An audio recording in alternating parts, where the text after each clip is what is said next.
Hello guys, आप सभी का स्वागत है हमारे न्यू ब्लॉग में। तो अभी फ़िलहाल में हम नगर में और यहाँ पर हम देने आए हैं RSCIT का पेपर, जो कि हमारा RSCIT का पेपर हो चुका है और हम सब ने RSCIT का पेपर दिया। ये हमारे साथ में हमारे दोस्त हैं जो साथ में मिलने वाले, और अब हम पेपर देने के बाद में अब चलते हैं हम अपने घरों पर। सच बता कि तेरा क्वेश्चन RSCIT में कितना क्वेश्चन ठीक है? 35 क्वेश्चन ठीक है सब। शकील थैंक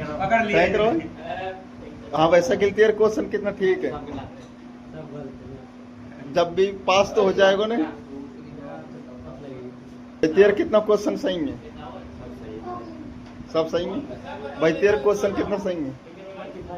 25। आप सच बताना कि आपके क्वेश्चन कितने ठीक हैं। रास्ते में रुके हुए हैं